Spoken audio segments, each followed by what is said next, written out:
16 seat पर हम चुनाव लड़ेंगे। 16 सीट से कम नहीं लड़िएगा?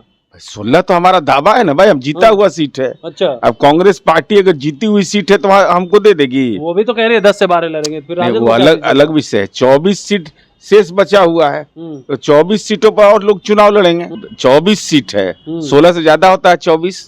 24 सीट 24 में तो राजद भी है ना? राजद भी है, कांग्रेस भी है, वामपंथी पार्टियां भी है, तो कहाँ कोई परेशानी है।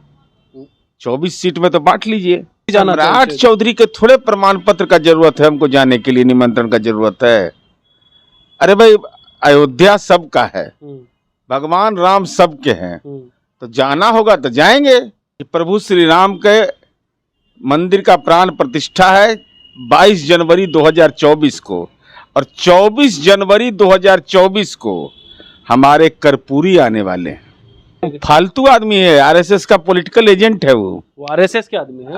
और क्या है, आरएसएस वाले तो राम को बुला भाई, उनको जानकारी का अभाव है बदरुद्दीन अजमल को। 22 जनवरी को भगवान राम आ रहे हैं, इसको लेकर के पूरे देश में सियासत हो रही है। एक तरफ बीजेपी कह रही है सभी को जाना चाहिए, तो दूसरी तरफ विपक्ष के तमाम लोग कह रहे हैं कि राम तो हृदय में बसते हैं, वहां जाने की क्या जरूरत है, घर घर में राम है। अब इसी पे बात करने के लिए हमारे साथ जदयू के मुख्य प्रवक्ता साहेब एलसी है।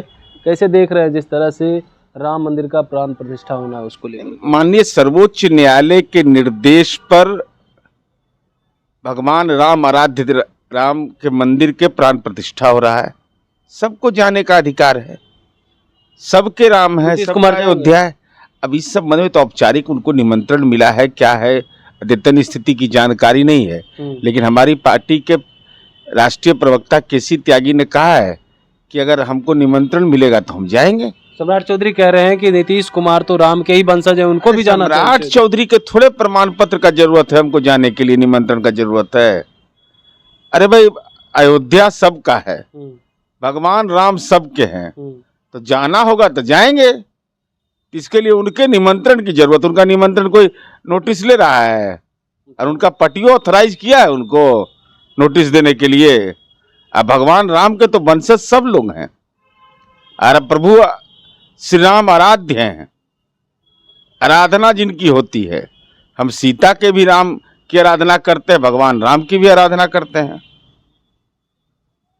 कैसे देख रहे हैं 22 तारीख को तो अब राम मंदिर का प्राण प्रतिष्ठा हो जाएगा? कैसा संयोग है कि प्रभु श्री राम के मंदिर का प्राण प्रतिष्ठा है 22 जनवरी 2024 को, और 24 जनवरी 2024 को हमारे कर्पूरी आने वाले हैं।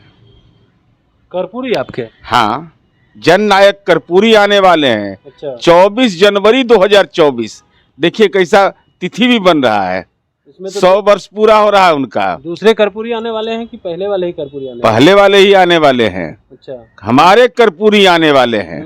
इसमें तो 2 तस्वीर आपने दिखाया है, एक नीतीश कुमार का है, जननायक कर्पूरी। नीतीश कुमार जी कर्पूरी जी को देख रहे हैं। अच्छा, देख रहे हैं कि हमारे कर्पूरी आने वाले हैं, और ये शानदार और जानदार ये कार्यक्रम है।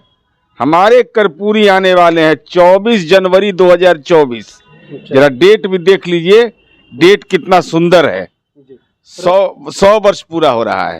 100 वर्ष पूरे हो रहे हैं, लेकिन राम को लेकर के आपने कहा कि राम आएंगे, उसके बाद हमारे कर्पूरी आएंगे, लेकिन राम को लेकर के एक सवाल खड़ा कर रहे हैं। असम के सांसद हैं बदरुद्दीन अजमल जी, उन्होंने कहा है कि 20 और 22 जनवरी को, 20 से 22 जनवरी को मुस्लिम के समुदाय के जो भी लोग हैं वो ट्रेन पे नहीं चढ़े। अरे वो फालतू आदमी है, आरएसएस का पॉलिटिकल एजेंट है वो आरएसएस के आदमी है।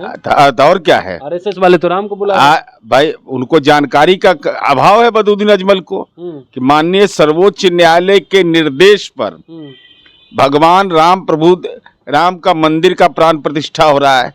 वहां से संभवतः 25 किलोमीटर दूर बाबरी मस्जिद के लिए भी जमीन दिया गया है। अच्छा, भाई तो क्यों नहीं जाएगा लोग? उनको नहीं मालूम है, क्योंकि वो असम के रहने वाले, उनको नहीं मालूम है हमारी साझी विरासत क्या है। अच्छा। हमारी साझी विरासत है कि मुहर्रम के जुलूस में हिंदू भाग लेते हैं, मजार पर हिंदू जाते हैं। कहाँ है भाई ये सब चीज? पीर के हम हिंदू जाते हैं, एक दूसरे मुसलमान छठ करते हैं। ये तो उदाहरण है इस बिहार के अंदर में। इसलिए हो सकती है इस तरह की बात। इसी प्रचार के लिए कोई नहीं जान रहा था, सोचा कि हमारा भी नोटिस ले लिया जाए। कौन नोटिस लेगा इस सब चीज का? कौन नोटिस लेगा इन लोगों का? कोई नोटिस लेगा ये लोग का? ऐसी पासनल बल बोलते रहना है। आरएसएस के पॉलिटिकल एजेंट हैं। ट्रेन पर लिखा हुआ है कौन जात का लोग चढ़ेगा, कौन धर्म का लोग चढ़ेगा। उन्होंने तो कह दिया मुस्लिम समुदाय के लोग मैंने नहीं चढ़ेंगे। सब ट्रेन अयोध्या जा रहा है। कहीं भी जाए उस समय सिर्फ राम के ही भक्त गुजरे सभी ट्रेन से। इसका मतलब उनको जानकारी का अभाव है। अब गुवाहाटी से लामडिंग ट्रेन चलेगा तो वो अयोध्या जाएगा।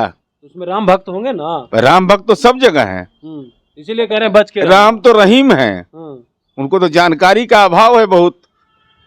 इस सब आरएसएस का पॉलिटिकल एजेंट है। सब सीट शेयरिंग को लेकर के भी चर्चाएं हैं। अब तक सीट शेयरिंग नहीं हुआ, बैठक पे बैठक हो रही है लेकिन अब तक चर्चाएं नहीं हो रही। उसको देखिए, हमारी पार्टी के माननीय मंत्री ने स्पष्ट कर दिया है कि 16 सीट पर हम चुनाव लड़ेंगे। 16 सीट से कम नहीं लड़िएगा? 16 तो हमारा दावा है ना भाई, हम जीता हुआ सीट है। अच्छा, अब कांग्रेस पार्टी अगर जीती हुई सीट है तो हमको दे देगी। वो भी तो कह रहे हैं 10 से 12 लड़ेंगे। फिर वो अलग विषय है। 24 सीट शेष बचा हुआ है तो 24 सीटों पर और लोग चुनाव लड़ेंगे। उसमें कांग्रेस है, वामपंथी पार्टियां हैं, राष्ट्रीय जनता दल है, वो लोग चुनाव लड़ेंगे। पिछले बार तो 9 सीट पे कांग्रेस लड़ी थी, तो उतना सीट देंगे वो? नहीं, हम देने वाले कौन है भाई? नहीं, तय हो जाएगा। नहीं, हमारा 16 सीट पर हम लड़ेंगे, उससे कम नहीं। उससे कम नहीं। क्या भाई, हमारा जीता हुआ सीट है, क्यों कम लड़ेंगे? अच्छा। अब कांग्रेस 4 सीट पर जीती हुई है तो कांग्रेस के सीट पर हम लड़ेंगे, दावा करेंगे? नहीं दावा कर सकते हैं। सीट शेयरिंग हुआ ही नहीं। आप लोग तो अब तो पूरा दावा ठोक दिए कि 16 से कम में नहीं लेंगे। क्या लग रहा है तब इंडिया गठबंधन में सब कुछ ठीक रहेगा या फिर से ठीक रहेगा? सब सीट शेयरिंग समय पर हो जाएगा। उससे कम होगा तो फिर क्या कीजिएगा? नहीं, कम कैसे हो जाएगा भाई? जीता हुआ सीट मेरा है तो कैसे कंप्रोमाइज कहेंगे करने के लिए इंडिया गठबंधन वाले करेंगे? कंप्रोमाइज है ना भाई। 16 सीट में 40 में 24 बचा हुआ है। उसमें कहेंगे कि 14 पे ही लड़ना है तो क्यों? मैंने आखिर कारण कुछ बताया जाएगा ना। कहेंगे कि बंटवारा में इतना पार्टियां हैं, 6-7 पार्टी हैं, तो इसमें बांटा जाएगा। कहीं कोई मामला ये सब नहीं है। ये सब 24 सीट है, 16 से ज्यादा होता है। 24 सीट 24 में तो राजद भी है ना। राजद भी है, कांग्रेस भी है, वामपंथी पार्टियां भी है, तो कहाँ कोई परेशानी है? 24 सीट में तो बांट लीजिए। चलिए, सीट शेयरिंग को लेकर के अब तक चर्चाएं नहीं हुई है और अब तक बातें नहीं हुई है, लेकिन अब जो है जदयू के मुख्य प्रवक्ता एमएलसी ने कह दिया है कि हम 16 सीट पे जीते हुए हैं और 16 सीट पे ही हम चुनाव लड़ेंगे। बाकी जो सीट बच जाती है उस पे जो है आप लोग तय कर ले, चाहे कांग्रेस वाले हो, राजद वाले हो या जितने भी वामपंथी हैं वो तय कर लें कि आखिर क्या करना है। इंडिया गठबंधन में सीट शेयरिंग को लेकर के चर्चाएं हैं। अब देखना दिलचस्प रहता है कि आखिर आगे क्या कुछ होता है। कमलेश कुमार, लाइव बिहार, पटना। YouTube पर सब्सक्राइब और Facebook पर लाइक जरूर करें।